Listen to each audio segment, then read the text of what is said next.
The night Ryan slept beside me was the night I realized friendship can be more dangerous than love. Ryan Carter had been my best friend since we were 16. We met in a crowded high school hallway when he knocked my books out of my hands and laughed instead of apologizing. I should have hated him. Instead, I noticed how easily he smiled, how confidently he moved through the world, how everyone seemed drawn to him. Somehow, for reasons I never fully understood, he chose me. By the time we were 23, our lives had woven together in quiet, ordinary ways. We went to the same gym every evening, pushed each other through brutal workouts, argued about music during late-night drives, and spent weekends gaming until sunrise. Ryan was the loud one, the reckless one. I was steady, observant, careful. He used to joke that I was the only person who could keep up with him without trying to compete. What he didn't know was that keeping up with him had never been the challenge. Loving him silently was. I had buried that truth years ago, convincing myself it was just admiration. Ryan was straight. He talked openly about girls, about hookups, about who he found attractive. I learned to nod, to laugh, to offer advice I wished I didn't have to give. Being his best friend meant accepting the role I had in his life, even if it wasn't the one I wanted. Then Sophie entered the picture. Sophie Malik was different from the girls Ryan usually dated. She was thoughtful, composed, and serious in a way that balanced him. They met at work, and within months she became permanent. She spent nights at his apartment, joined our gym sessions occasionally, and started using phrases like, "our future," when she spoke about him. I told myself I was happy for him. And in some ways, I was. Sophie cared about him. She encouraged him to think long-term, to save money, to consider graduate school. But there was a subtle tension between them that I couldn't ignore. Ryan thrived on spontaneity, Sophie valued structure. He brushed off her concerns, she grew quieter each time. I noticed the cracks because Ryan showed them to me. Whenever they argued, he called me. "Bro, I don't get her," he'd say, pacing his apartment while I sat on speaker. "Why does everything have to be so serious?" I would listen, offer calm advice, and swallow the selfish part of me that felt chosen. He trusted me with his frustrations, his doubts, his confusion. That trust felt intimate in a way that frightened me. The night everything shifted started with a fight. Ryan called close to midnight. His voice wasn't loud or angry like usual. It was strained. "She left," he said simply. I didn't ask who. I already knew. They had argued about commitment, about whether he was fully present in the relationship. Sophie had accused him of holding something back. Ryan insisted she was overthinking. "She thinks I don't let her in," he said. "Like I'm somewhere else even when I'm with her." My chest tightened at the irony. "Do you want to come over?" I asked. There was a pause, then a quiet, "Yeah." When Ryan arrived, he looked smaller somehow. The confidence that usually defined him had dimmed. He dropped onto my couch, ran a hand through his hair, and stared at the floor. "I don't know why I mess everything up," he muttered. "You don't mess everything up," I replied, sitting beside him. "You just don't always say what you feel." He looked at me then, really looked at me, as if weighing my words for the first time. "You always know what I feel," he said. The room went still. We talked for hours. About Sophie. About expectations. About fear of growing up. Ryan admitted he felt pressured to become someone he wasn't ready to be. I listened, careful not to let my emotions surface. He leaned closer as he spoke, our shoulders brushing occasionally, neither of us moving away. It was late when I finally said, "You can crash here." He hesitated. "On the couch. You've taken the bed before," I reminded him lightly. "It's not a big deal." It had never felt like one before. We lay on opposite sides at first, the space between us deliberate and fragile. The lights were off, but I could sense his restlessness in the rhythm of his breathing. After a while, he shifted closer. "Ethan," he said softly into the dark. "Yeah, do you ever feel like you're not where you're supposed to be?" The question lingered between us, heavier than it sounded. "Sometimes," I admitted. His hand brushed mine accidentally, or maybe not. Our fingers paused, barely touching. The contact was small, almost innocent, but it sent a current through me that I couldn't ignore. Neither of us pulled away. In the silence that followed, I understood something with terrifying clarity. Whatever line had protected our friendship was no longer solid. And by morning, it might disappear completely. I woke before Ryan did, aware of him before I opened my eyes. His arm was draped across my waist, his hand resting lightly against my stomach as if it had always belonged there. The early light slipping through the curtains painted the room in soft gray, turning everything quiet and unreal. For a few suspended seconds, I let myself exist in that stillness. Then memory rushed back. His question in the dark. The brush of his fingers against mine. The silence neither of us broke. I shifted carefully, intending to create space without waking him, but Ryan stirred. His grip tightened reflexively before loosening as he blinked awake. For a moment, he didn't move.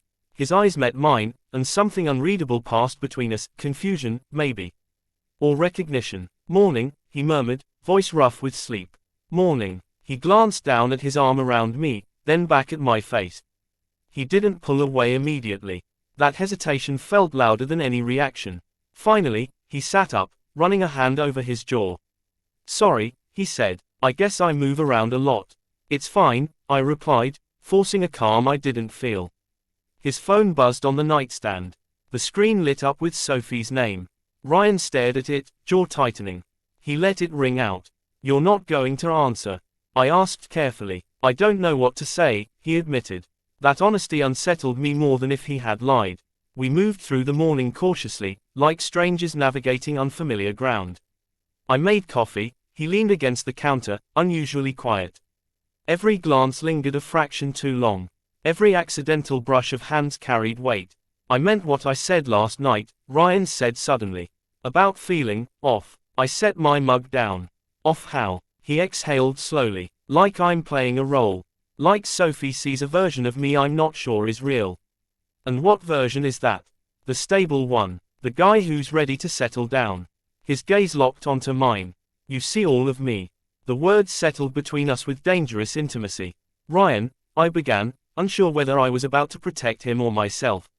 "I'm serious," he interrupted. "When I'm with you, I don't have to filter anything. I don't have to pretend." My pulse pounded in my ears. "That doesn't mean what happened last night." "What did happen?" he asked quietly. The question wasn't innocent. It was deliberate. "We crossed a line," I said. Ryan stepped closer, close enough that I could see the faint crease between his brows when he was thinking too hard.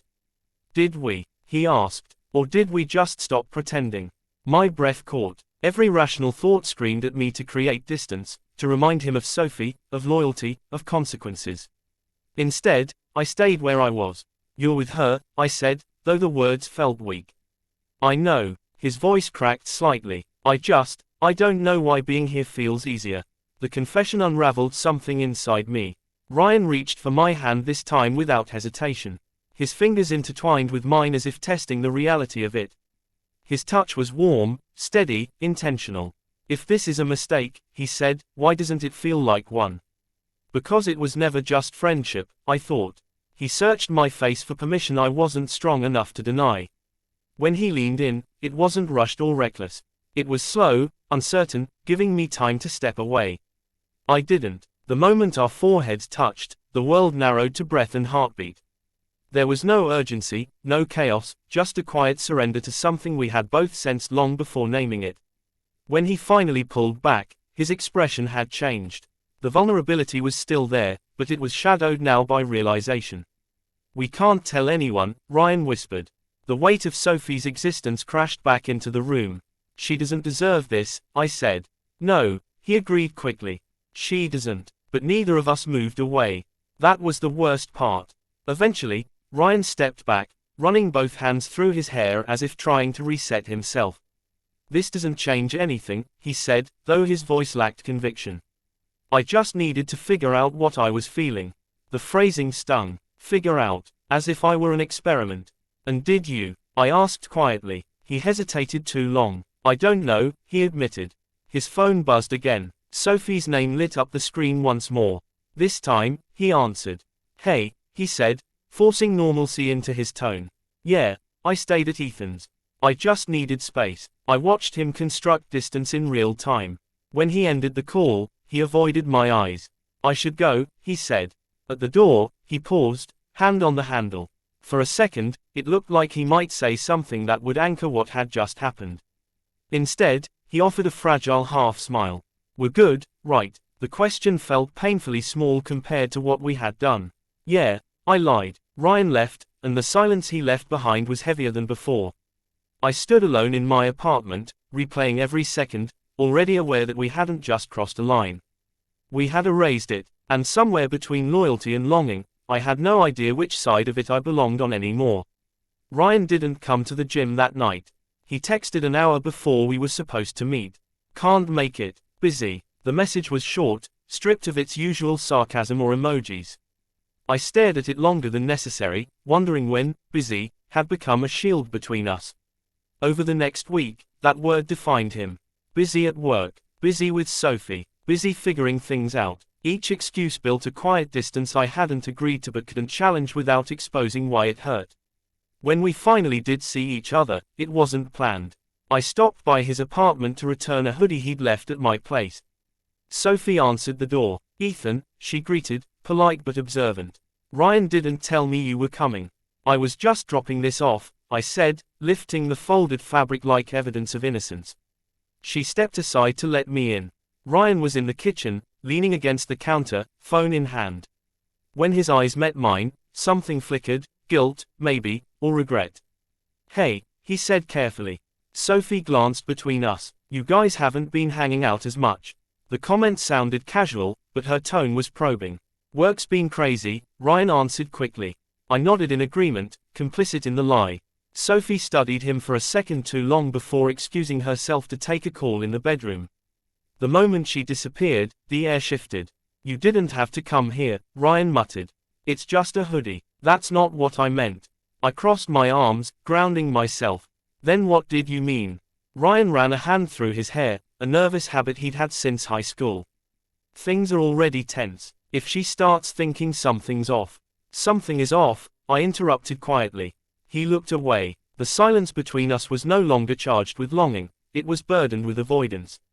You said it didn't change anything, I continued. But you haven't looked at me the same since. Ryan exhaled sharply. Because I don't know how to look at you. The confession landed harder than I expected. I keep replaying it, he admitted. Not just what happened, what it means. And what does it mean? I asked. He hesitated, as if the truth might rearrange his entire life. I don't know if I'm questioning my relationship, he said slowly, or myself. The words stung in ways I hadn't prepared for. So I'm just part of your identity crisis? I asked, unable to mask the hurt. That's not fair, Ryan shot back, though his voice lacked conviction. You're my best friend. The phrase felt smaller than it used to. Sophie re-entered the room, and the conversation snapped shut. I left soon after, sensing her eyes on us as I walked out. That night, Ryan finally called. I think she suspects something, he said without preamble. Did you tell her? I asked. Of course not. A beat passed, but she asked if there's someone else. My heart thudded. And what did you say? I told her no. The lie hung between us, undeniable and corrosive. Ryan, I said carefully, if you're confused, that's one thing. But dragging her through this while you figure it out. I know, he snapped, then softened. I know. There it was again, that fracture in his certainty. I care about her, he continued. She's been good to me. But, I pressed, but when I'm with you, it feels honest. The admission should have comforted me. Instead, it felt like standing on unstable ground. You can't keep both, I said. I'm not trying to, he insisted. A notification sound interrupted him.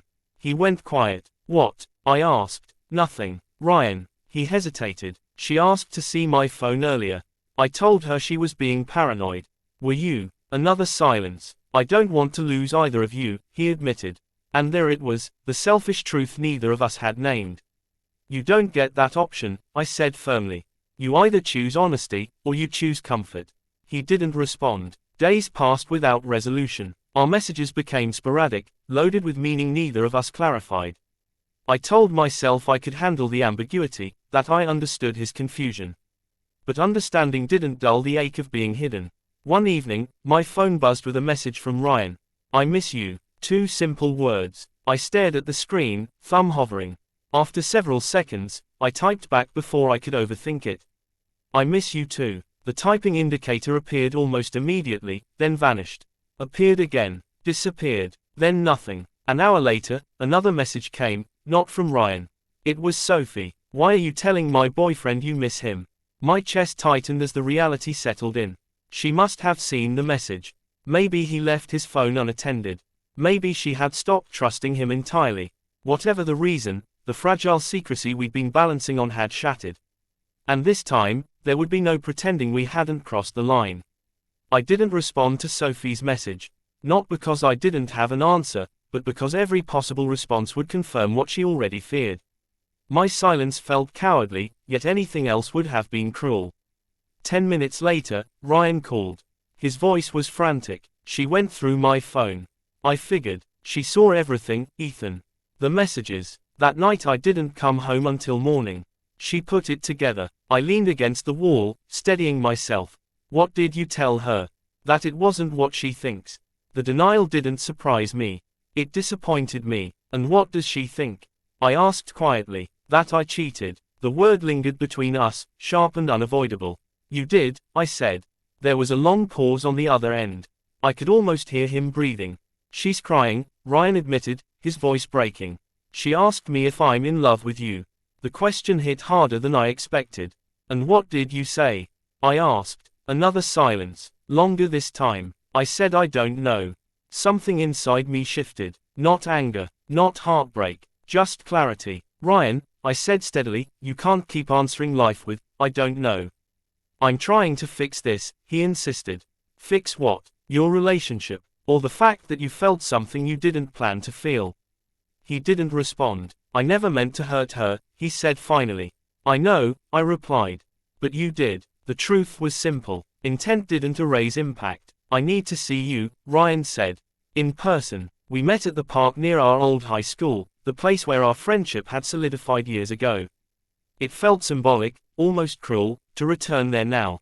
Ryan looked exhausted. His usual confidence had unraveled completely. She packed a bag, he said without greeting. She's staying with her sister. I nodded, absorbing the weight of that. She asked me if I've ever looked at you the way I look at her, he continued. And I couldn't lie. The air felt thinner. So what did you tell her? That I look at you differently. It wasn't a declaration. It was a confession of confusion. Ryan sat down on the bench, elbows on his knees. I don't know when it changed, he said. Or if it was always there. It was, I said quietly. At least for me. He looked up sharply. I've loved you for years, Ryan, I admitted. I just never expected you to feel anything back. Saying it out loud felt like exhaling after holding my breath for too long. Ryan stared at me as if seeing me fully for the first time. Why didn't you tell me? Because you were happy, I answered. And because I didn't want to lose you. He gave a hollow laugh. And now we might lose each other anyway. The honesty between us was raw but clean, stripped of secrecy. I didn't plan for this, Ryan said. I didn't wake up wanting to question everything. I know, but when I'm with you, I feel understood. And when I'm with her, I feel expected. That's not the same as love, I said gently. He flinched, not because I was wrong, but because he knew I might be right. Do you love her? I asked. Ryan hesitated, and in that hesitation was the answer. I care about her, he said carefully. She's safe, she's steady, and me, you're. He struggled for the word. You're real. The distinction was dangerous. You can't choose someone just because they feel intense, I said. And you can't stay with someone just because they feel safe. Ryan looked at me, eyes clearer than they'd been in weeks. I have to figure out who I am, he said. Without hiding, without lying. I nodded. Then start by being honest with her. And with yourself. And us, he asked. The question carried more hope than certainty. We can't go back to what we were, I said. Too much has changed. The admission hurt, but it was necessary. Ryan stood slowly. I don't regret that night, he said. Neither do I replied. But I regret how I handled it. That, at least, was growth. We stood facing each other, the history between us stretching years, the future uncertain. I need space, Ryan said finally. To decide who I'm becoming. I swallowed the ache in my throat. Then take it. He stepped forward and pulled me into a brief, tight embrace. It wasn't romantic. It wasn't platonic. It was something undefined, something in transition. When he pulled away, there were no promises. Just possibility. As I watched him walk away, I realized the night he slept beside me hadn't just exposed our feelings. It had forced us to confront the versions of ourselves we'd been avoiding. Whether we would find our way back to each other, or finally let each other go, was no longer about secrecy or guilt. It was about truth. And truth, I was beginning to understand, changes everything.